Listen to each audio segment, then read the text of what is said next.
Hello বন্ধুরা, আমাদের চ্যানেলে তোমাদের সকলকেই স্বাগতম।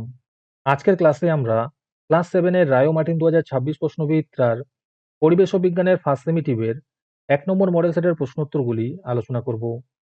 আর তোমরা যদি আমাদের চ্যানেলে নতুন হয়ে থাকো, তাহলে চ্যানেলটিকে সাবস্ক্রাইব করে পাশে থাকা বেল আইকনটি অলে প্রেস করে রেখো। তাহলে পরের ক্লাসের ভিডিওগুলি আমি আপলোড করলেই তোমাদের কাছে নোটিফিকেশন পৌঁছে যাবে। তাহলে শুরু করা যাক। পরীক্ষায় ভালো নম্বর পাওয়ার জন্য এমসিকিউ প্র্যাকটিস করা অত্যন্ত জরুরি। তাই তোমাদের জন্য আমরা নিয়ে এনেছি online mock test series Telegram channel একদম ফ্রিতে। এই মক টেস্ট সিরিজে যে প্রশ্নগুলি আমরা তোমাদের করাবো সেগুলি পরীক্ষায় বারবার কমন আসে। তাই পরীক্ষায় সেরা প্রস্তুতির জন্য আজই আমাদের সাথে যুক্ত হয়ে যাও। এই টেলিগ্রামে জয়েন করার জন্য কিছু নিয়ম আছে, সেগুলি তোমরা একটু জেনে নাও। প্রথমত, আমাদের ইউটিউব চ্যানেলটি সাবস্ক্রাইব করে তার একটি স্ক্রিনশট তুলে নাও। এই স্ক্রিনশটটি আমাদের হোয়াটসঅ্যাপ নাম্বার 7501121499 পাঠিয়ে দাও। আর তার সাথে মেসেজে টাইপ করবে #মকটেস্ট। স্ক্রিনশটটি আমাদের হোয়াটসঅ্যাপ নাম্বারে পাঠিয়ে দিলেই আমরা তোমাদের টেলিগ্রাম জয়েন লিঙ্ক দিয়ে দেবো। ফিজিক্যাল সায়েন্সের মধ্যে আছে সঠিক উত্তরটি নির্বাচন করে লেখো। যে কোনো 8টি করতে বলেছে। প্রথম প্রশ্ন হলো, লিন তাপ পদার্থের অবস্থার পরিবর্তন ঘটায়। দ্বিতীয় প্রশ্ন হলো, ফুটন্ত জলের তাপমাত্রা ফারেনহাইট স্কেলে হবে 212 ডিগ্রি ফারেনহাইট। 3 নম্বরে আছে এসআইতে তাপের একক হলো জুল। 4 নম্বর প্রশ্ন হলো, বাষ্প থেকে তরলে পরিণত হওয়ার ঘটনাকে বলা হয় ঘনীভবন।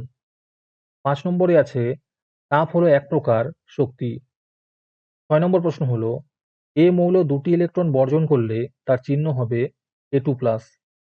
7 নম্বরে আছে পরমাণুতে উপস্থিত নিস্তড়িত কণার নাম হলো নিউট্রন। 8 নম্বরে আছে যদি অক্সিজেনের যোজ্যতা 2 হয় তাহলে H2O অণুতে H এর যোজ্যতা হবে 1। 9 নম্বরে আছে এখানে একটি বিক্রিয়া দেওয়া আছে, এই বিক্রিয়াটি হলো প্রত্যক্ষ সংযোগ বিক্রিয়া। 10 নম্বরে আছে Al2SO43 অণুতে অক্সিজেন পরমাণুর সংখ্যা 12টি। তারপরে আছে শূন্যস্থান পূরণ করো, যে কোনো দুটি করতে বলেছে।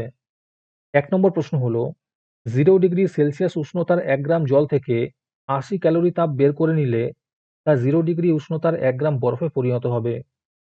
2 নম্বর প্রশ্ন হলো, গলন ও বাষ্পীভবনের মধ্যে বাষ্পীভবনের লিনতাপের মান বেশি। 3 নম্বর প্রশ্ন হলো, বিভিন্ন মৌলের পরমাণু জোটবদ্ধ অবস্থায় আয়ন রূপে অবস্থান করলে তাদেরকে মূলক বলে। আজকের সমাধান করা মডেল সেটটির মূল্য মাত্র 3 টাকা। তোমরা আমাদের হোয়াটসঅ্যাপ নাম্বার 7501121499 যোগাযোগ করে এই মডেল সেটটি নিতে পারো এবং পরবর্তী মডেল সেটের ভিডিও পেতে আমাদের ইউটিউব চ্যানেলটি সাবস্ক্রাইব করে রেখো এবং অ্যাডভান্স নোটিফিকেশন পেতে আমাদের হোয়াটসঅ্যাপ চ্যানেল জয়েন করতে পারো। ডিসক্রিপশনে লিঙ্ক দেওয়া রইল, তোমরা সেখানে গিয়ে আমাদের হোয়াটসঅ্যাপ চ্যানেল জয়েন করতে পারো। 3 নম্বরে আছে নিচের প্রশ্নগুলির অতি সংক্ষিপ্ত উত্তর দাও। যে কোনো দুটি করতে বলেছে। 1 নম্বর প্রশ্ন হলো, এ ও বি দুটি ধাতব বলকে একে অপরের সংস্পর্শে রাখা আছে, কোন শর্তে এরা পরস্পর তাপ বিনিময় করবে না? এর উত্তর হবে যখন ধাতব বল দুটির উষ্ণতা সমান হবে। দ্বিতীয় প্রশ্ন হলো, Mg2+ আয়নটির যোজ্যতা কত? এর উত্তর হবে 2। 3 নম্বরে আছে সোডিয়াম পরমাণুর ভর সংখ্যা 23 ও পরমাণু ক্রমাঙ্ক 11 হলে সোডিয়ামের নিউট্রন ও ইলেকট্রন সংখ্যা নির্ণয় করো। নিউট্রন সংখ্যা হবে 12 ও ইলেকট্রন সংখ্যা হবে 11। তারপরে 4 নম্বরে আছে নিচের প্রশ্নগুলির সংক্ষিপ্ত উত্তর দাও। যে কোনো 4টি করতে বলেছে। এই প্রশ্নের উত্তরগুলি আমি তোমাদের দেখিয়ে দিচ্ছি, তোমরা দেখে দেখে নোট ডাউন করে নিও। 1 নম্বরে আছে সমতা বিধান করতে বলেছে, আর এই বিক্রিয়াটি কি ধরনের বিক্রিয়া? দ্বিতীয় প্রশ্ন হলো, বিয়োজন বিক্রিয়া কাকে বলে? আর এর সাথে প্রশ্ন আছে FeCl2 ও FeCl3 যৌগ দুটিতে Fe এর যোজ্যতাগুলি লেখো।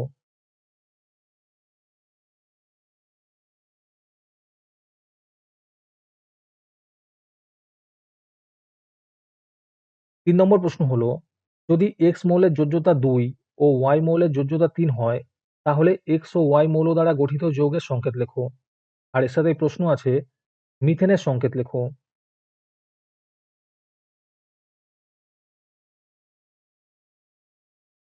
4 নম্বর প্রশ্ন হলো, কোনো বস্তু দ্বারা গৃহীত বা বর্জিত তাপের পরিমাণ কোন কোন বিষয়ের উপর নির্ভর করে? আর এর সাথেই প্রশ্ন আছে, 10°C ও 20°C উষ্ণতার দুটি বস্তুকে একে অপরের সংস্পর্শে রাখলে কোন বস্তুটি তাপ গ্রহণ করবে?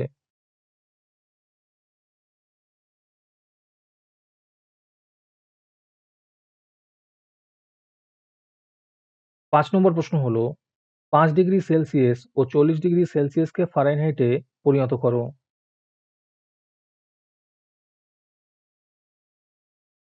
6 নম্বর প্রশ্ন হলো, উষ্ণতা বা তাপমাত্রা কোন যন্ত্রের সাহায্যে মাপা হয়? আর এর সাথেই প্রশ্ন আছে, মাটির কলসির জল ঠান্ডা থাকে কেন?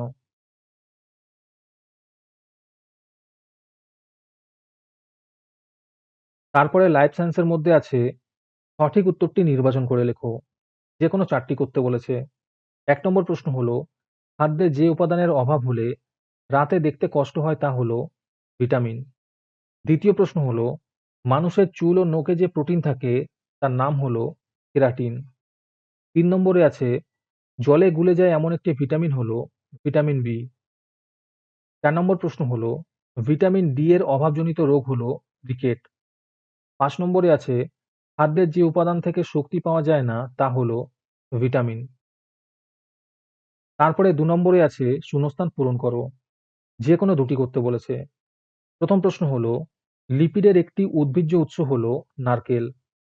দ্বিতীয় প্রশ্ন হলো, উচ্চ রক্তচাপ যে খনিজ মৌলের সঙ্গে সম্পর্কিত তা হলো সোডিয়াম।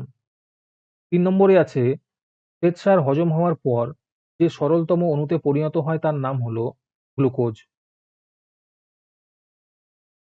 তারপরে 3 নম্বরে আছে, সংক্ষিপ্ত উত্তর দাও। যে কোনো দুটি করতে বলেছে। এই প্রশ্নের উত্তরগুলি আমি তোমাদের দেখিয়ে দিচ্ছি, তোমরা দেখে দেখে নোট ডাউন করে নিও। 1 নম্বর প্রশ্ন হলো, মানবদেহে ফাইটোকেমিক্যালস বা উদ্ভিজ্জ রাসায়নিকের দুটি কাজ লেখো।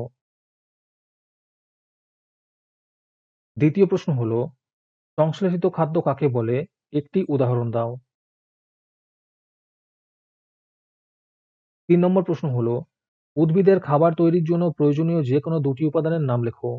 আর তার সাথেই প্রশ্ন আছে, মানবদেহের কোথায় ওজন হিসেবে জলের পরিমাণ সবথেকে বেশি থাকে?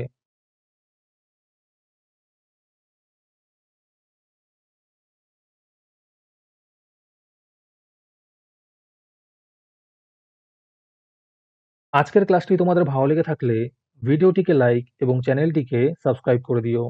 সাথে ভিডিওটি তোমাদের সহপাঠীদের শেয়ার করে দিও। আর তোমরা কোথা থেকে আমাদের ভিডিওটি দেখছো অবশ্যই কমেন্টে লিখে জানিও। তাহলে আজকে এই পর্যন্তই। দেখা হচ্ছে পরের ক্লাসে।